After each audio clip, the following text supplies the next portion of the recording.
Beleza, vamos então resolver a nossa lista de exercícios. Eu não vou começar na ordem direitinho não, eu vou fazer uma ordem que eu achei mais didática, tá certo? Então a questão 4, ela fala sobre a seleção brasileira, né? Vamos dar uma lida. Para a seleção brasileira foram convocados 2 goleiros, 6 zagueiros, 7 meio-campistas e 4 atacantes. De quantos modos é possível escalar uma seleção com 1 goleiro, 4 zagueiros, 4 meio-campistas e 2 atacantes? Então o que é importante destacar nessa questão? Exatamente a quantidade que nós temos, né, de cada tipo de jogador e o que nós queremos para montar essa seleção, tá certo? Então a gente vai usar o princípio fundamental da contagem e aí a gente tem que se perguntar de quantas maneiras a gente pode escolher o goleiro, depois de quantas maneiras a gente pode escolher os zagueiros, depois de quantas maneiras, né, podemos escolher os meio-campistas e por último, de quantas maneiras podemos escolher os atacantes. A grande pergunta que a gente pode se fazer nesse momento é se a grande pergunta que a gente pode fazer nesse momento é se a ordem que você escolhe os jogadores ela é importante ou não. Se vai ser arranjo ou combinação. Então, supondo que você pegue lá o Joãozinho. Joãozinho aqui como zagueiro, tá certo? Então o Joãozinho e o Pedrinho, ou Pedrinho e Joãozinho, ele está dentro do mesmo grupo, então não importa a ordem que você pega os jogadores aqui, tá certo? Já que eles são de grupos distintos. Então a gente vai usar a combinação, né? Nós temos 2 goleiros e uma vaga, então a combinação de 2, 1 a 1. Depois usaremos a combinação de 6, 4 a 4 para zagueiros, porque nós temos 6 zagueiros e 4 vagas. E assim, para meio-campistas, né? Combinação de 7, 4 a 4 e para atacantes, combinação de 4, 2 a 2. Portanto, né, multiplicando tudo isso aqui, ó, 2, o 15, o 35 e o 6, nós achamos 6.300. A questão 5 é que fala dos professores, né? Uma escola de educação básica possui 12 professores de matemática, sendo 8 que atuam exclusivamente no ensino fundamental e 4 atuam exclusivamente no ensino médio, para a organização da primeira Olimpíada de Matemática da escola.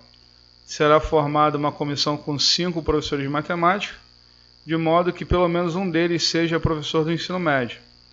De quantas maneiras essa comissão poderá ser formada? Então, novamente, você destaca, né, o que é importante nessa questão. Você tem 12 professores, 8 do fundamental, 4 do médio. E aqui a palavra-chave, né, o termo-chave é pelo menos um deles do ensino médio. Então daria para a gente um pouco mais de trabalho se a gente pensasse em colocar nessas comissões, primeiramente, um professor de ensino médio, depois 2 professores de ensino médio, depois 3 professores de ensino médio, depois 4 professores de ensino médio. Porque assim a gente teria um cálculo muito grande, né? Então, nessa questão é melhor trabalhar com a exclusão.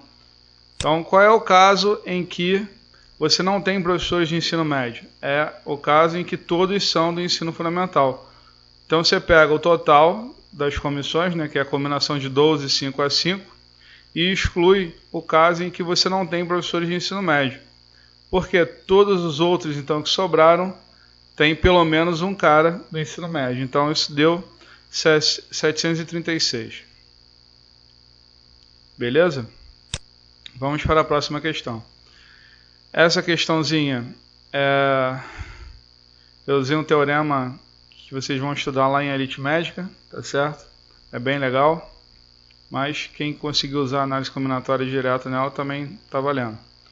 Então, eu tenho 61 fatorial e quero saber em quantos zeros termina, né? Então, isso é o cerne dessa questão.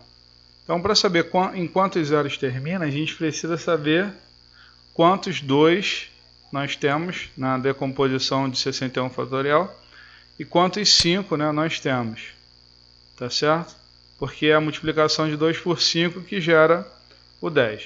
Então, a quantidade de 2 vai ser bem superior, né? Então o que vai determinar, na verdade, vai ser a quantidade de primos igual a 5. Tá? Então, usando esse teorema de aritmética, nós pegamos o 61, ele é 5 vezes 12 mais 1. Então, guarda esse 12 que a gente vai somar. Aí eu pego esse 12 e trago para cá, e o 12 é 5 vezes o 2. Então, aqui eu deixo sempre o primo, que eu quero saber a quantidade, tá certo? E vou usar só esses inteiros aqui, né? O quociente da divisão. O resto eu descarto.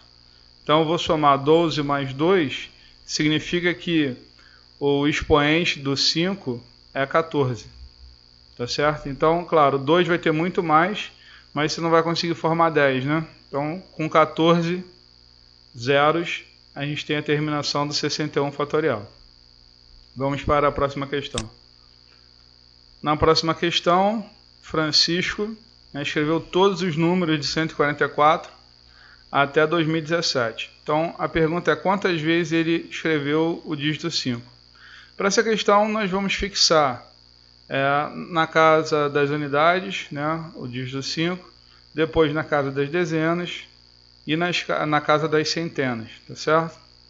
Então, destaquei o que é importante dessa questão. Fixando então o 5 na última casa, nós temos uma maneira de escolher o 5.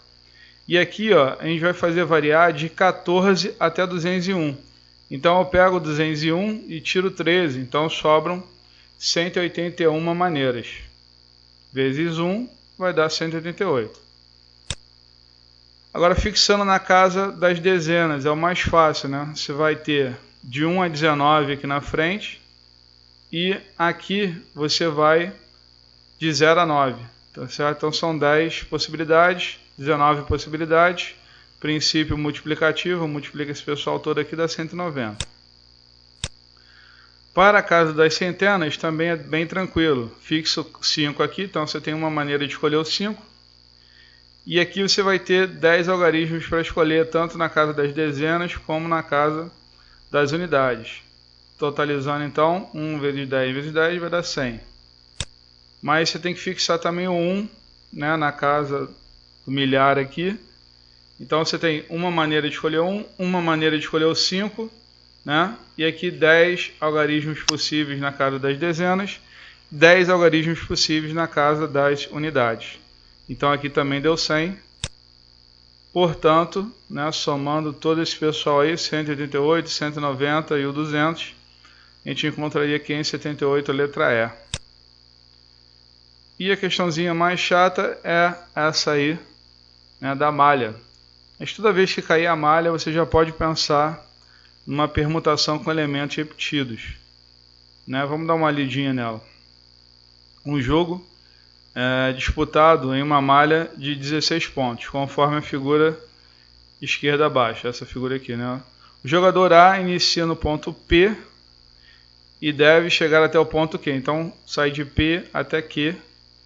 O jogador A, podendo se deslocar apenas ao longo das retas que unem os pontos e atingem apenas um novo ponto a cada rodada. Em contrapartida, o jogador B inicia no ponto Q, está aqui no ponto Q, e deve chegar até o ponto P sob as mesmas condições. As jogadas acontecem alternadamente, iniciando com o jogador A. Em sua vez, o jogador não pode se deslocar para um ponto que já esteja ocupado por outro jogador. E o problema vai ser nesse ponto aqui, né? Certo? Vamos ver. Em uma partida já encerrada, o jogador A percorreu a trajetória destacada na figura, da direita acima, essa destacada aqui, atingindo o ponto Q em 6 jogadas. De quantas maneiras diferentes o jogador B pode ter se deslocado, sabendo que ele alcançou o ponto P também em 6 jogadas. Né? Então, aqui na terceira jogada vai ter esse possível ponto de interseção que a gente vai ter que excluir do nosso raciocínio. Tá certo? Está aqui então destacado esse ponto. Mas vamos lá para o nosso raciocínio. Olha só, saindo aqui do ponto Q, nós temos 1, 2, 3 possibilidades, né, para a vertical e 1, 2 1, 2, 3 também possibilidades para movimentos na horizontal.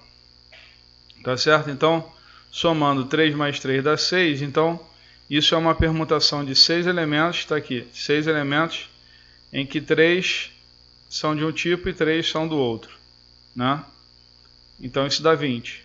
Só que eu tenho que excluir as jogadas possíveis até aqui e depois as jogadas possíveis até aqui.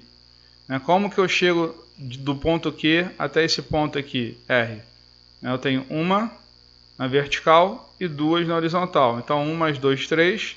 Então vai ser uma permutação com elementos repetidos de 3 elementos, em que 2 estão na horizontal e 1 está na vertical. E de quantas maneiras eu posso sair daqui e chegar no ponto Q? Eu tenho 2 na vertical e 1 na horizontal. Então também vão ser 3 possibilidades. Então eu tenho que excluir exatamente a multiplicação desses caras, né? 3 vezes 3, 9. Então 20 menos 9 dá 11 possibilidades. Beleza, galera? Em breve mandaremos outra lista para vocês aí. Um forte abraço, tudo de bom, continue com a gente. E 20 menos 9 é igual a 11. Então a gente tinha 20 possibilidades no total e 9 que são proibidas, por isso que nós achamos 11. Beleza, pessoal? Então continua com a gente, dá um like aqui no vídeo e seguimos juntos rumo à sua preparação para o Profmat 2018. Um forte abraço.